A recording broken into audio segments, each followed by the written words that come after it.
lanjut ya. Mas Thomas ini pertanyaannya yang nggak mungkin dijawab gitu. Baik.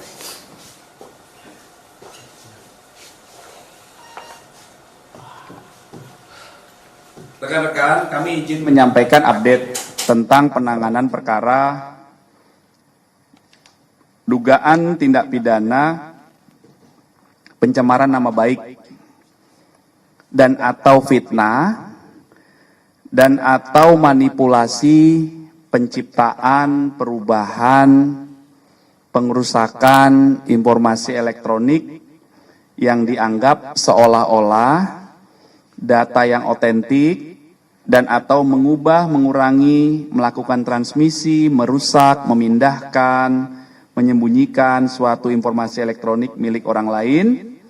Ini bunyi pasal ya. Dan atau pencemaran nama baik dalam bentuk informasi elektronik sebagaimana diatur di pasal 310 KUHP dan atau pasal 311 KUHP dan atau pasal 35 Yunto 51 ayat 1 Undang-Undang Nomor 11 2008 tentang ITE yang sudah dirubah akhirnya menjadi Undang-Undang Nomor 1 2024 yang itu merupakan perubahan kedua ya. Jadi perlu kami sampaikan rekan-rekan bahwa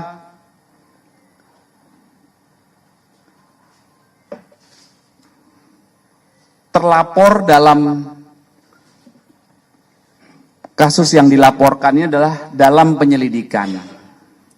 Kemudian pelapornya adalah saudara JW. Kemudian kronologis perkara yang dilaporkan,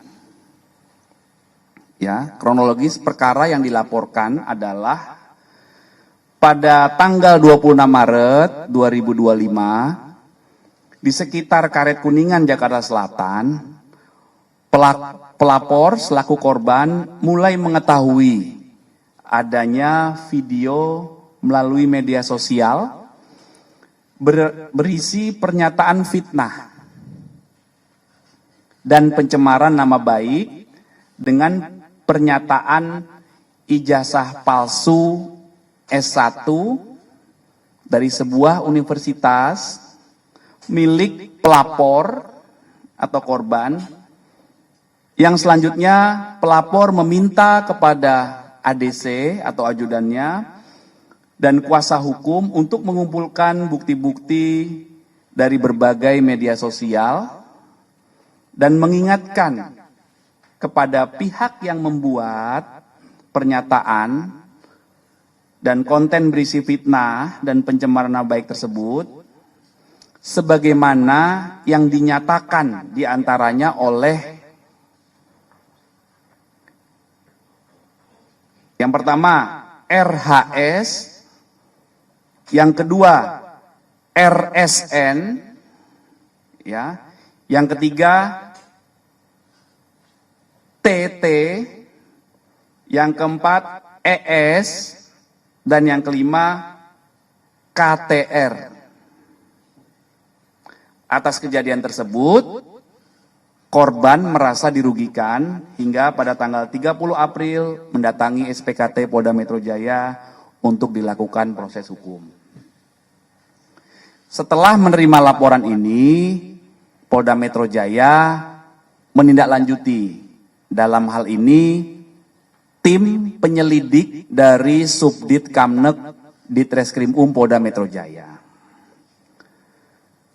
Tahap awal yang dilakukan pengambilan keterangan dalam rangka klarifikasi dalam tahap pendalaman, yaitu proses penyelidikan, pelapor sudah diambil keterangan.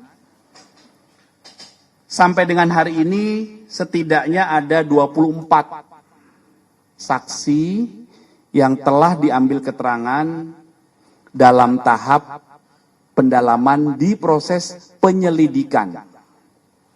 Ya, jadi setiap kami menerima laporan polisi, tahap awal yang dilakukan adalah penyelidikan. Penyelidikan adalah proses pendalaman yang dilakukan oleh penyelidik untuk mengetahui atau mencari fakta apakah peristiwa yang dilaporkan itu ada dugaan tindak pidana atau tidak. Apa peristiwa yang dilaporkan? Tadi yang sudah kami jelaskan. Ya, jadi makanya waktu itu rekan-rekan pernah bertanya, apakah benar A, B, C, D itu terlapor? Terlapornya dari laporan yang kami terima dalam penyelidikan. Tapi dalam peristiwa itu muncul beberapa nama yang dijelaskan oleh pelapor selaku korban, dan peristiwa inilah yang dilakukan proses pendalaman saat ini. Itu rekan-rekannya ya. Jadi rekan-rekan bisa memahami. Kemudian saat membuat laporan hingga saat ini ada beberapa barang bukti yang sudah diterima oleh penyelidik, antara lain ada 1 buah flash disk berisikan 24 link video YouTube dan konten pada media sosial X ya. Kemudian ada beberapa dokumen fotokopi ijazah, kemudian ada print out legalisir, dan juga ada fotokopi cover dari skripsi dan lembar pengesahan. Nah, ini masih terus dilakukan pendalaman. Kemudian update hari ini menjawab pertanyaan beberapa media 2 hari terakhir ya. Kemarin hari Rabu kami tegaskan bahwa terjadwal ada 4 saksi yang terjadwal oleh tim penyelidik untuk diambil keterangannya. Yang pertama saudara AS itu tidak hadir. Yang kedua saudara RF itu hadir kemarin ya, hari Rabu. Kemudian saudara MBS itu hadir. Kemudian saudara KTR. Ini laki-laki atau perempuan ya? KTR ini. Atau KTR ya, saya tidak menjawabkan saudara, maaf. KTR ini hadir kemarin hari Rabu ya. Kemudian untuk hari ini, hari Kamis tanggal 15 Mei 2025, ada 2 saksi yang menjalankan proses klarifikasi, yaitu saksi saudara RS hadir, kemudian saksi saudara, maaf, yang kedua saksi TT ini hadir. Ya, kemudian untuk saksi RS dan ES tidak hadir. Ini yang dari tadi rekan-rekan bertanya, saudara RS tadi hadir, ya.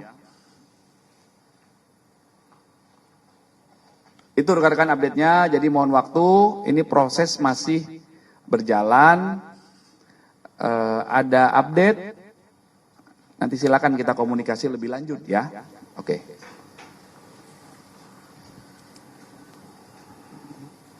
Ada pertanyaan? Iya. Berarti pihak kepolisian sudah mengantongi ijazah milik pelapor JW dan lembar pengasahan skripsi milik pelapor. Fotokopi.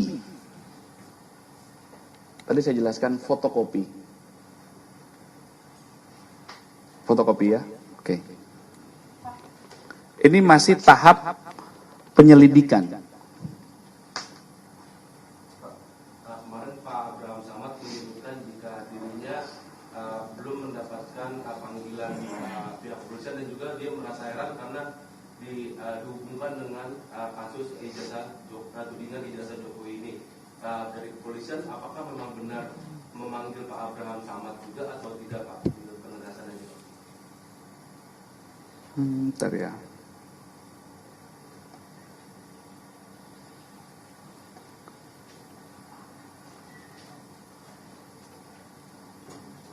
Sudah, informasi dari penyelidik undangan sudah dikirimkan.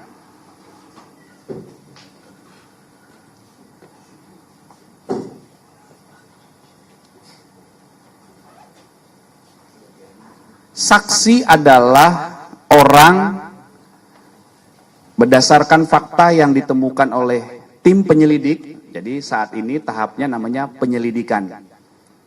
Dan tahap penyelidikan ini, penyelidik mengumpulkan fakta-fakta dari pelapor, dari korban, kemudian saksi-saksi yang dijelaskan oleh korban, kemudian dari peristiwa utuh muncul saksi-saksi. Jadi siapapun yang dipanggil saksi oleh tim penyelidik, maka pasti dibutuhkan keterangannya untuk membuat peristiwa ini menjadi utuh di tahap penyelidikan awal. Ya, sekali lagi penyelidikan adalah upaya penyelidik untuk mengumpulkan fakta untuk menentukan apakah peristiwa yang dilaporkan oleh korban ini ada tindak pidana atau tidak. Nah, itu tahap awalnya dulu. Ya, oke. Ya, Mbak. Tadi kan ada beberapa saksi nih yang tidak hadir atau mangkir. Apakah kemudian akan dijadwalkan ulang? Dan selanjutnya ini ada saksi lain juga yang akan dipanggil untuk pemeriksaan? Ya, nanti itu penyelidik yang menjadwalkan. Ya, ada mekanisme pemanggilan lagi, penjadwalan ulang. Ada salah satu saksi juga komunikasi dengan penyelidik. Ada yang menyampaikan sakit, nanti disesuaikan lagi waktunya. Bisa dilakukan komunikasi. Ya. Ini ada dugaan saksi lain yang akan dipanggil juga atau dari nama-nama itu saja? Nanti kami pastikan. Ya, oke.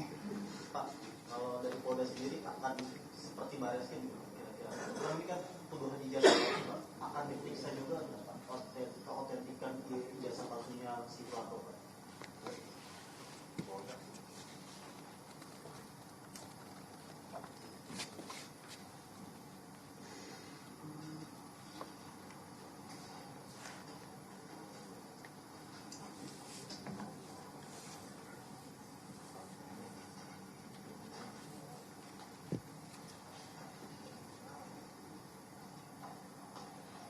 Berdasarkan laporan yang disampaikan oleh pelapor ataupun korban, maka yang menjadi objek perkara penanganan kasus ini adalah pernyataan yang mengandung fitnah dan pencemaran nama baik melalui media sosial atas tuduhan ijazah palsu S1 milik pelapor, kemudian skripsi, berikut lembar pengesahan. Nah, inilah yang akan didalami ya. Tahapan-tahapan itu nanti akan dilakukan. Penyelidik juga akan berkomunikasi dan melakukan pendalaman terhadap beberapa ahli ya untuk pengambilan keterangan. Karena proses penyelidikan itu adalah tadi untuk membuat terang atau melengkapi fakta apakah peristiwa yang dilaporkan itu merupakan tindak pidana atau bukan. Yang kedua, itu adalah merupakan proses pengumpulan fakta-fakta, barang bukti, dan alat bukti.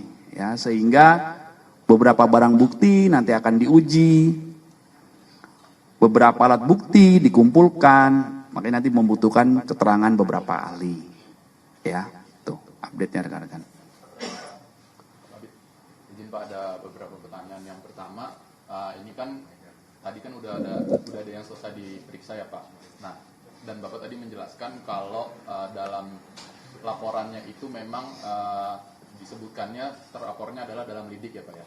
Iya. Tapi kemudian ingin meminta penegasan aja, apakah nama-nama yang diperiksa hari ini itu keluar setelah ada dari pihak pelapor menyampaikan kalau mereka-mereka inilah yang terkait dengan yang peristiwa yang tadi disebutkan. Itu yang pertama. Yang kedua, saya jawab satu-satu. Iya. Jadi nama-nama ini muncul di kronologi perkara di laporan polisi yang dibuat oleh pelapor. Berarti udah disampaikan emang dari pelapor itu ngasih tahu mereka ini gitu ya Pak ya? Iya. Namun tidak menunjuk siapa terlapornya. Jadi paham ya? Jadi seperti gini analoginya. Korban kehilangan motor. Dia belum tahu siapa pencuri motornya. Tetapi dalam peristiwa kehilangan motor ini, ada orang-orang yang diduga mengetahui, saya lagi makan bakso bersama ABC, naik motor itu, begitu pulang motor saya hilang, jadi sehingga nama ABC ini saya sebutkan. Kira-kira seperti itulah, ya. Walaupun ini saksi, dan ini adalah orang-orang yang ada di konten. Ya, jadi tolong dicek lagi pernyataan saya tadi tentang kronologis perkara yang dilaporkan. Ya, bahwa Berarti pelapor spesifik ada mention orang-orang ini gitu ya? ada di laporannya. Tapi terlapornya tidak disebutkan siapa. Karena ini membutuhkan proses pembuktian. Ya, jadi ketika rekan-rekan bertanya, apakah terlapor, kapan terlapor?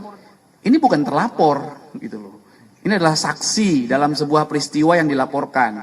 Nah, ini juga harus dipahami oleh rekan-rekan. Pak, pertanyaan keduanya, Iya.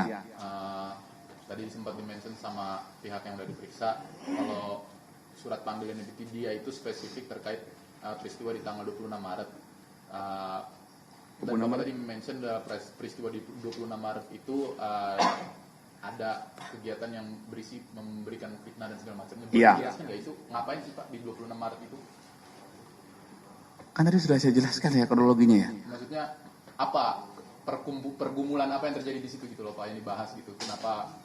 Ya ini Soalnya si yang udah diperiksa ini bilangnya dia cuman ya nggak ada apa-apa, cuman ngumpul buka puasa bersama bahkan dia bilangnya. Gitu, Pak. Jadi sekali lagi ya, saya jelaskan ada sebuah peristiwa yang dilaporkan oleh pelapor. Apa peristiwanya? Yaitu tanggal 26 Maret di sekitar Karet Kuningan yang tadi itu. Nah, itulah yang didalami dari peristiwa yang disampaikan itu ada pidana atau tidak. Gitu. Itu yang didalami. Kayak mereka pamer apa ngasih tahu kalau ini jasa dia palsu gitu maksudnya Pak. Apa gimana? Ini ya. Pelapor atau korban mulai mengetahui adanya video di media sosial yang berisi pernyataan fitnah dan pencemaran nama baik dengan pernyataan ijazah palsu S1 milik korban.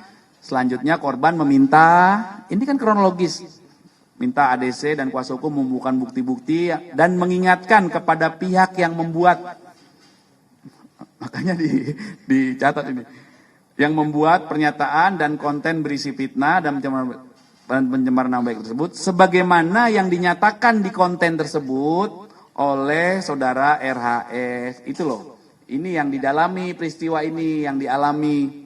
Korban ini merasa dirugikan, kemudian menjelaskan peristiwa itu pada penyelidik.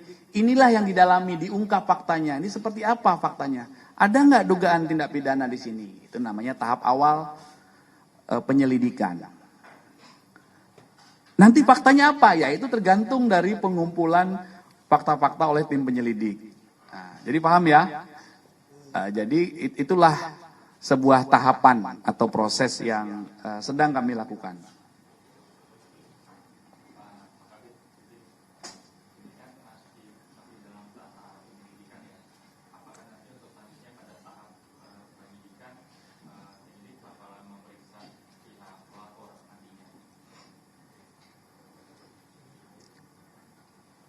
Sudah pasti ya. Jadi tahapan penyelidikan itu diperiksa, klarifikasi, nanti fakta-fakta dikumpulkan, kemudian dilakukan gelar perkara, ditentukan hasil gelar perkara berdasarkan alat bukti dan barang bukti yang dikumpulkan, ada nggak dugaan tindak pidana?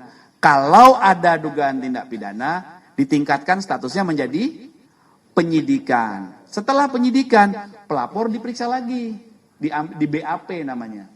Diambil keterangan berita acara pemeriksaan sebagai saksi dalam tahap penyidikan. Diulangi lagi nanti semua saksi diperiksa lagi.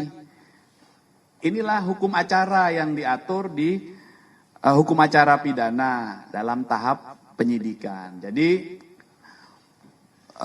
penyelidikan dan penyidikan ini harus kami lakukan sesuai SOP secara proporsional dan profesional berdasarkan ketentuan yang berlaku dengan prinsip kehati-hatian. Itu.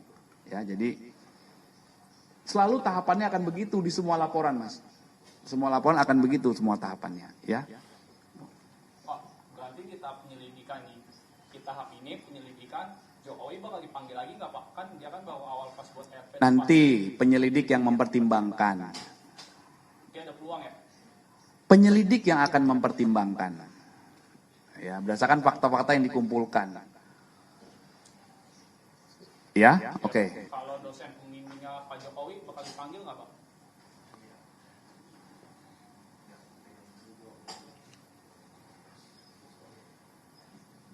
Dosen pembimbingnya. Iya Pak, kan kemarin sempat upload. Nanti kami cek, ya. Kami cek ke penyelidik ya.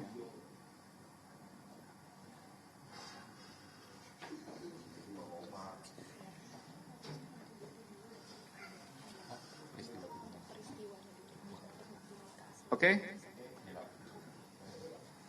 Jadi biar edukasi juga. Jadi pertanyaannya itu biar nyambung gitu loh.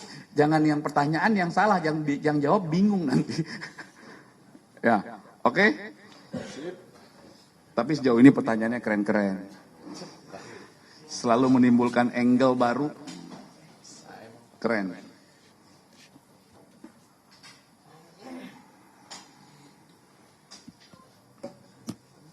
Iya.